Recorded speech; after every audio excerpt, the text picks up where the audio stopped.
Exactly. Oh, mercy.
We're going to go ahead and get started. If everybody would take their seats, please.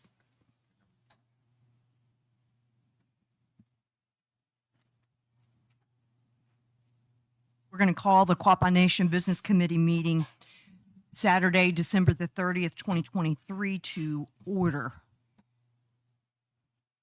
Roman Kahiga, would you please lead us in the invocation?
Thank you, Roman.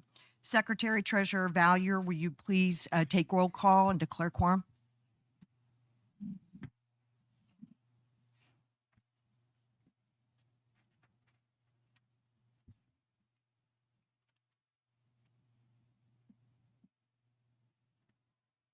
Chairperson Wena Supernaw. Present. Secretary Linda Valier, present. Member Larry Mercer. Present. Member Linda Davis. Present. Member Lloyd Buffalo. Present. Member Joey Giveswater. Present. Madam Chair, I declare a quorum. Thank you. Secretary Treasurer, would you please call for the orders of the day? Madam Chair, I call for the orders of the day. Thank you.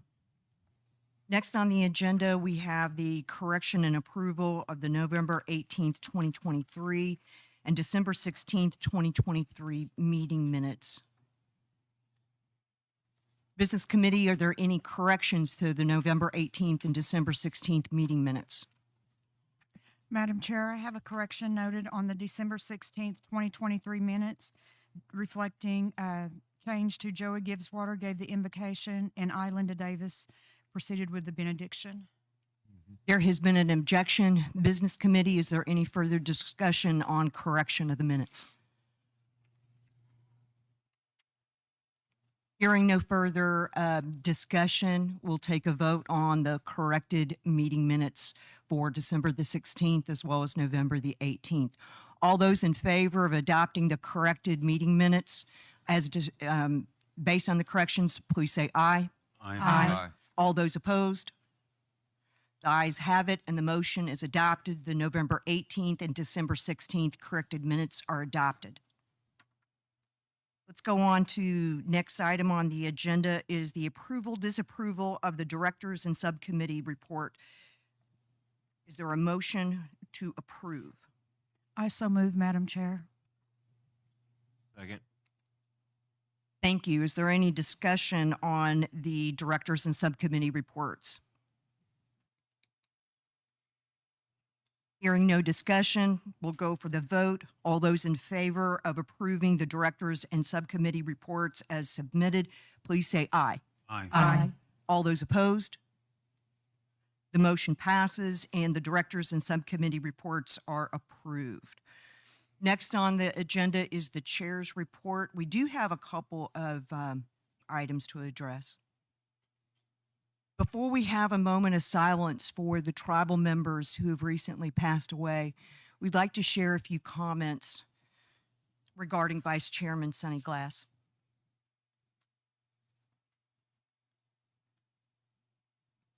There was no greater vocal defender of tribal sovereignty than Sonny Glass. Sonny was also strong on parliamentarian procedure, which we always appreciated. He took such great joy in educating children in native ways and dance. Just a few weeks before Sonny walked on, he did an exhibition for children in Grove. He clearly enjoyed those occasions and would light up when he talked about them. School teachers have stopped us to share how much the children in their classrooms for decades appreciated what he did to teach the students.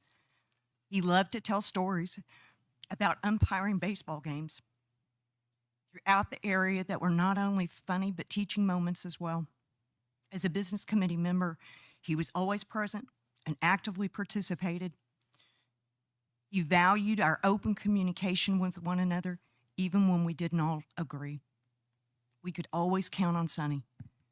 We'll all miss him terribly and forever grateful for what he did as a Quapaw Nation tribal member, our vice chairman, and our friend.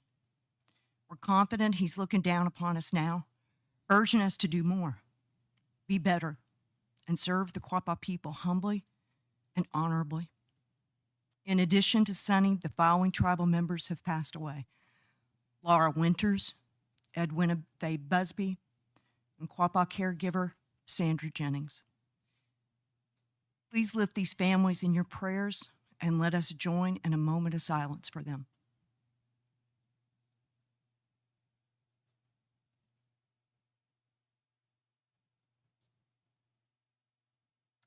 Gunagay. We do have a couple of announcements. Everett Bandy is the new Executive Director of Culture and Events for the Quapaw Nation. Congratulations to Everett, and we look forward to your first update this morning. Second, you'll continue to see changes to our agenda, our meetings and procedures due to the recent Robert's Rules of Order training and audit performed by Civility through the Constitution Committee. Just like we discussed last month, those changes will continue to be implemented over time. In the last month and a half, the Business Committee has participated in a number of events. First off was Emergency Management Overview for Tribal Leaders course. The full Business Committee and 25 Quapaw Nation Department leaders attended. It was an excellent course taught by FEMA and sponsored by Quapaw Nation Emergency Management. We want to thank Randy Jackson for organizing the training to better prepare us as a community. United Indian Nations of Oklahoma held an event in Tulsa. Members Davis, Mercer, Secretary Treasurer Valier, and myself attended. The big topic of discussion was on tribal tags, where we decided on 3 key activities, all the way from a press release, a joint press release from all the tribes, all the way to maintaining a database of tribal tag citations and potentially an intertribal agreement. Next was the Oklahoma Indian Tax Alliance quarterly meeting held December the 6th. That was attended by Secretary Treasurer Valier, who would like to give an update on that meeting. Thank you, Madam Chair. Topics covered during the meeting, including the status of the tobacco compacts with Oklahoma State, issues with the tribal tag information, and getting to the information getting to the Oklahoma Turnpike Authority, and issues around the definition of Indian country in the different contexts of Indian country. And then also the tribal license plate issues. Governor Stitt has filed a lawsuit with the Oklahoma Supreme Court against Oklahoma State regarding their ability to extend compact offers to the tribes. That was something that had A.G. Drummond had actually gone and spoken for the tribes on that issue. One of the things that they talked about was Oklahoma Turnpike Authority is not receiving tribal tag information, even though the tribes submit their information to the Oklahoma Tax Commission via the OLET system. It seems that the Oklahoma Tax Commission doesn't share that information with Oklahoma Turnpike Authority. So the tribes have 2 options for getting tribal tag information to Oklahoma Turnpike Authority. First is to amend the agreements with OLET to allow for information to be provided to the Oklahoma Turnpike Authority, or to sign an agreement directly with Oklahoma Turnpike Authority to submit information directly to them. Those are things that topics that they'll be continuing to work on, and for the different tribes to make the decisions on their own. There's not a single definition for Indian country.